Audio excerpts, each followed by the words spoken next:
we can be reacting to Nurse N, Draw My Life by Draw My Life Tic Tac.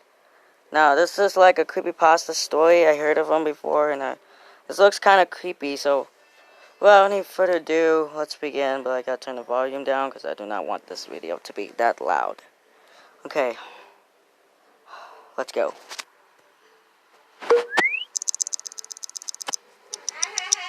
Welcome to a new my Draw My parents Life back there, video. they're just talking. Hey there. Today we have a creepypasta you've asked for a lot. Though there's not much info about it. The story of Nurse Anne, which we have adapted for you. Anne was a shy 24-year-old girl. She didn't have many friends as her job took up most of her time. She was a nurse at an important hospital and she loved feeling useful by helping others. She worked along with Dr. Sebastian, a young doctor very respected among his colleagues. Even though he was a friendly person, he always seemed cold and distant. Some thought his reserved personality was completely normal, as he was a forensic doctor and he spent most of his time surrounded by corpses. His blonde hair and blue eyes had broken many hearts. Anne was no exception, and she soon fell in love with him. She never shared her feelings with him. She thought he would never show interest in her. However, one day, the doctor declared his love to her, and they both started a relationship soon after. He gave her lots of presents and paid a lot of attention to her. She couldn't be happier. One day, he invited her over to his house, and after a romantic dinner, he proposed to her. "I love you. I want to be with you forever," he said. And she felt happier than she had ever been. After a while, the doctor made a sign with his hand and said, "Come, I have another surprise for you. Come to the basement." Even though she felt excited, something inside her was on alert. The tone in his voice had changed, and the atmosphere had suddenly turned cold. She got up and followed him. He opened the door of the basement, and she suddenly felt a sickening smell. While she was going downstairs, he said, "Dear Anne, I finally found the answer. From now on, we will always be together." His strange words scared her even more. When they were all the way down, the doctor turned on the lights. The young girl could see, totally horrified, several dismembered corpses piled in a corner. She couldn't tell how many there were, but they were all missing some parts. Anne panicked. The shocking image clouded her sight, and she couldn't articulate a single word. The doctor was beside her, waiting anxiously for an answer. Her first impulse was turning around and running away, but he grabbed her and hit her on the head, leaving her dazed on the floor. She felt him holding her in his arms and putting her on an old and noisy stretcher next to a pile of corpses. He tied her hands and feet. She suddenly felt the pressure of a needle on her arm, and the effect of whatever he had injected her was instant. Her head started spinning and she couldn't feel her body anymore.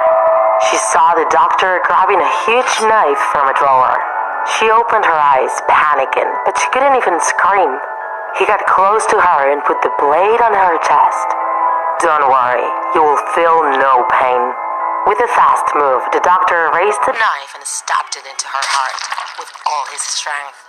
And the last thing Anne saw before she passed out was a huge puddle of blood coming from her chest. When the young girl woke up, it took her a few minutes to remember what had happened. She was still laying on the stretcher, though she wasn't tied anymore. She could feel her body again, but that body didn't feel familiar anymore. She stood up, and she noticed she was taller now. She had a strange feeling on her face, and when she touched it, she realized there was an eye patch on her right eye now. She looked at her legs, then at her arms. She saw many parts stitched to one another, skin that didn't belong to her. Though the pile of corpses wasn't there anymore, she didn't take long to realize her new body was formed by pieces from dead people. She suddenly heard a noise, and she saw the door of the basement opening. She knew it was him. Her body clenched, and her face was burning with rage. He got closer to her and looked at her with the face of a lunatic. "My dear Anne, you look so beautiful. I can only admire my best piece. Now you have to do the same to me, and our love will be forever." But she wasn't the same girl anymore.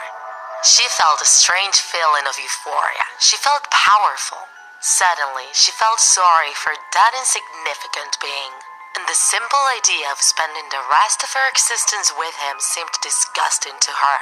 The doctor's smile vanished when he observed his loved one.